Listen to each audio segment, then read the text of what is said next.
You know, one of the firms that I was working with out in LA, they had a lot of layoffs. They had a tough year. And they wanted to do something to motivate the staff for 2010. So on the weekend, they just came in and they painted a couple of the walls a bright red. They took out the coffee service and they bought an espresso machine that actually cost less than the coffee service would have for the year. But it was a nice-looking machine. They replaced a couple of the chairs and created a little lounge. And the whole thing cost them under $1,000. And employees came in and were like, wow, I guess 2010 is going to be a better year. And sometimes those differences can create an environment in the workplace that encourages increased productivity. The tools, the technology, like I said, open offices and these civilized workplace systems work better when you give people the tools. If you don't have tools, yeah, I could see. You know, I mean, I've worked with companies who do biometric scanning because they have time cards and they know Joe Schmo's friend is going to clock in for him if he's not there. But you know what? If you can think about the right kind of tools that help eliminate without making it oppressive, then you don't have that issue. Like I said, on our system, we have a where in the world is. And when you're going to be out, you put on there where you are. And if I'm emailing you and I expect you to pick up, and if you're not picking up because you're at the beach, you know, how many times can you get away with that? You can't get away with it repeatedly. So you have to provide the tools. You have to be able to, if I don't have access to my emails wherever I am, that means I'm chained to my desk. It means I have to get back to my desk. Amenities. And like I said, this is back to the perks. People are always like, oh, give everyone, you know, let's find something that fits within our price range of $2 to motivate everyone. Let's get them a mouse pad, right? Let's get them a USB. What we did is instead of all the tchotchkes, our office, I don't know about you, our office is freezing all the time, all year long. So we bought people RBB hoodies. They're sweat jackets. I mean, we even almost bought blankets. It was that bad. You know? But we bought the hoodies, and people wear them all the time in the office. And that was a much more meaningful amenity than anything else we could have done. We also have an in-house gym in the back area, which was, we call it our garage, where people can work out. And, you know, it doesn't get that much use, but the fact that people know that we dedicated that real estate, when we, and this is where it goes back to money, when we changed our office, when we started the office, we moved, first we had a small suite space, and it was very traditional, 10 by 10 offices. And we said, this is crazy. So we were in this lease, and I went to the building and I said, I'll extend my lease. And we paid close to $300,000 by the time we were done. We extended the lease. We took extra space. We took an extra couple, 1,000 square feet. And then we lived in the space. It was a nightmare. We knocked down all of the walls. We threw out all the furniture. We got all new furniture like you saw in the pictures. We put in the gym. We put in the extra stuff. We bought everyone. We got rid of all the desktops and bought everyone laptops. It wasn't cheap. But that year, we still made more than 20% profit.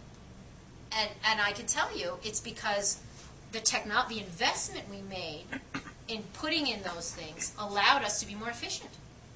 And that really is what it all comes down to in profitability.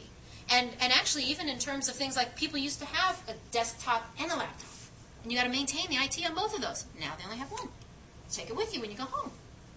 And I've never had a laptop go missing, ever. So, in summary, because I want to leave some time for you all to ask some questions. My 4 rules, remember, listen, don't talk at employees, talk with them. Give up control of the environment. You know, we talk about this a lot in social media. You got to give up control of your brand, right? Because you never had control.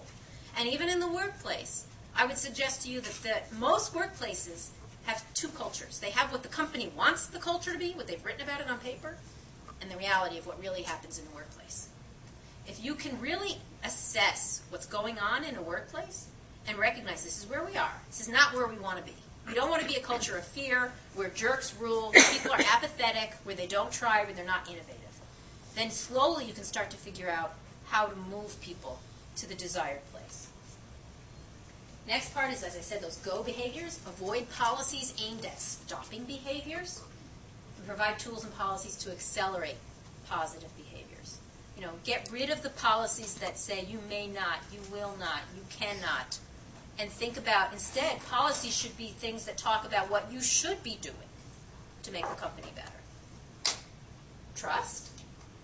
You have to trust. You have to treat people like adults and have faith that your trust is worth the investment, that the people who, because you trust them, are going to deliver more, will make up for the few people who fall by the wayside and who don't deliver on the promise.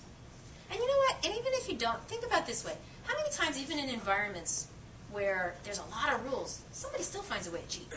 If somebody's a crook, they're going to try and steal from you no matter where or what you do.